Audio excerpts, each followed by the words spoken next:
Hey, good morning, class. Welcome in. Today is going to be very interesting. We're going to kind of have what I like to call a double feature. You go to the show, you watch two movies. Well, today's double feature, we're going to look at basically the rest of the Axis powers in between World War I and World War II. So, what does this mean? Well, we're going to take a look at Italy, and then stick around because we're going to take a look at Japan. I'm going to do it all in one discussion. Try to basically combine these. That way we can have everything set for activity number 3, which will be your activity for the week. Okay? So let's take a look at Italy. This is a group and a nation that we haven't really taken a look at, but let's talk about their role in the build-up to World War II. Okay, so again, the title of this, again, is The Rise of Fascism in Italy. And here we see a man who we're going to focus on, and that is Benito Mussolini. Okay, and let's look at his rise and his claim to fame in the nation of Italy. So let's look at the origins, all right? After World War I, Italy's economy took a hit. Again, war does 3 things: kills people, costs money, there's an economic impact, and then, again, it's going to change everything. It's going to change everything for Italy. Throughout the struggle, a new political ideology is going to emerge, all right?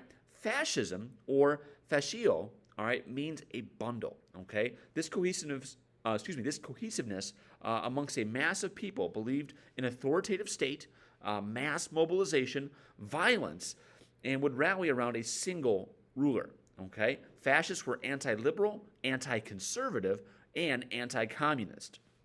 In 1919, Benito Mussolini formed the Partito Nazionale Fascista, okay, the National Fascist Party.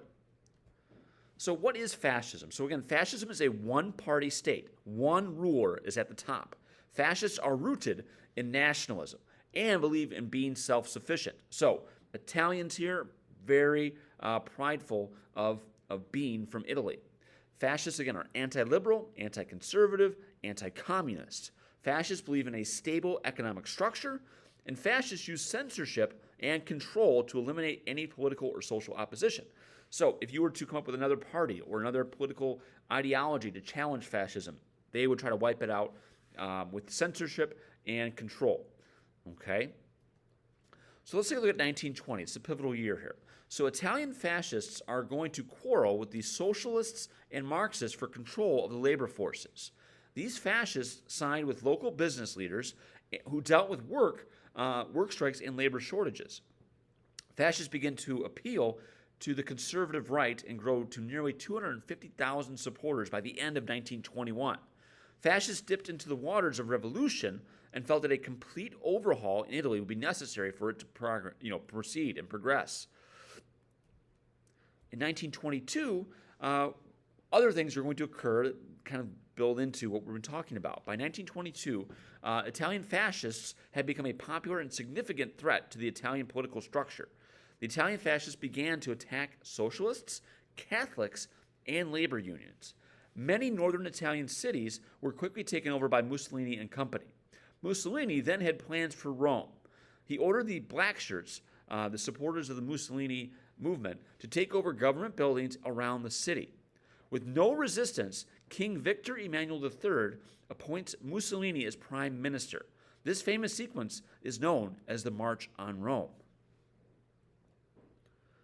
Now, Mussolini's in power, so let's look at what happens here. After being appointed prime minister, Mussolini needed to operate a coalition government because the fascists had not taken over the Italian parliament. However, through force, the fascists would bully their way to getting enough votes to obtain a majority of the power in 1924. After socialist Giacomo Matteotti was kidnapped and murdered by a fascist, the liberal side of parliament walked out in an event known as the Aventine Secession.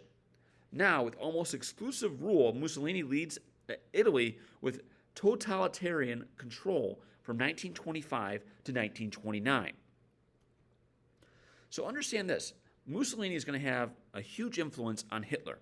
After witnessing the uprisings in Italy in the early 1920s, Adolf Hitler begins to model his Nazi party after Mussolini. A failed takeover known as the March on Berlin was Hitler's first attempt at an overthrow, as we talked about. This occurred during the Beer Hall Putsch in Munich in 1923. Despite the failure, Hitler would continue to gain support and look to Mussolini as a guide on politics and authoritative control. Again, here are Hitler and Mussolini together. They are going to operate and work together quite a bit in the 1920s and 1930s. So, Italians are going to look at becoming more aggressive. They would colonize and dominate in the African nation of Libya in 1927. This aggression saw a brutal military campaign that led to mass executions, use of concentration camps, and a forced exile of over 100,000 Libyans. Claiming racial superiority, Mussolini wanted nearly 10 to 15 million Italians to settle into the region. Other plans to expand onto the Greek island of Corfu and the Balkans were attempted. So what is Italy trying to do? Well, they're trying to exert their power and control over the rest of southern Europe and into parts of Africa. Okay, so that's feature number one. Now, we want to also move to the other side of the world. We want to start taking a look at the things that are occurring in the Pacific. So let's go there. Let's take a look at Imperial Japan.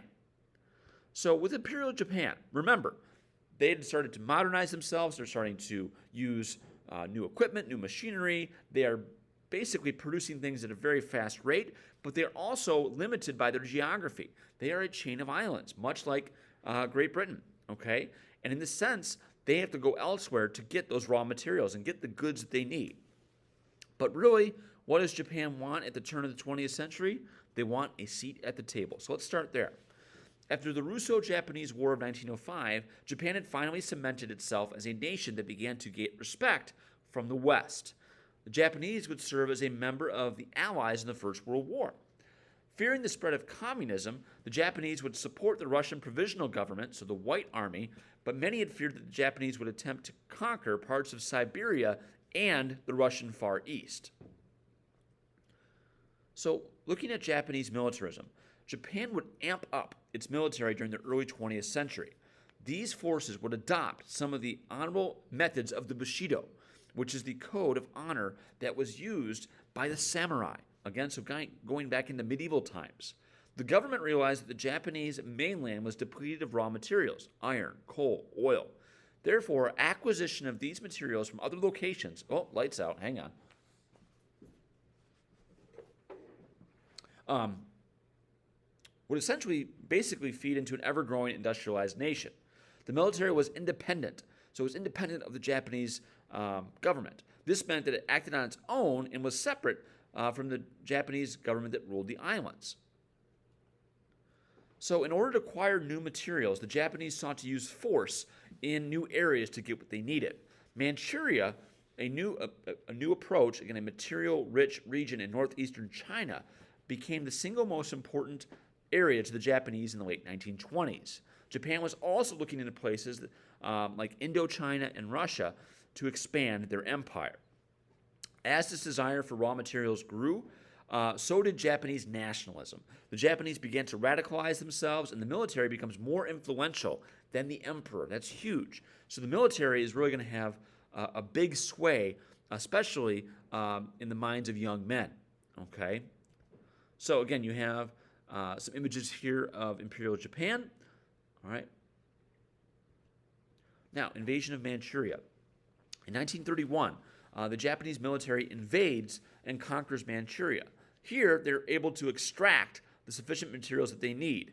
Japanese officials claim that this was a liberation movement of the Manchu from the Chinese. Instead, Japan sets up Manchuria as a puppet state and further plans even more expansion. All right.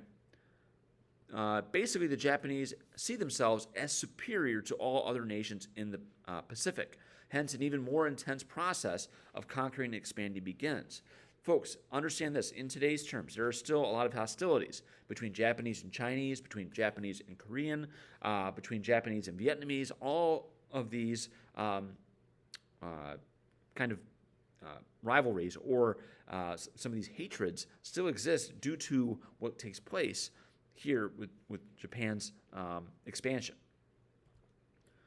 Okay, now the Second Sino-Japanese War. In 1937, Japan invades the mainland of China. This is in the midst of a civil war between Chinese communists led by Mao Zedong and the nationalist Chiang Kai-shek. Japan decimates the city of Nanjing in December of 1937. Known as the Rape of Nanjing, over 300,000 Chinese were killed. Rape and looting were widespread. This incident garnered the attention of the world. Japan is now viewed as a belligerent. Now they're viewed as being aggressive, being viewed as a bully. Thousands of innocent lives were lost. Now, take a look at this map. Again, Japanese territorial expansion from 1931 to 1942. They move into mainland China. They're going to start moving into French Indochina. They're going to look into Indonesia and the Dutch East Indies.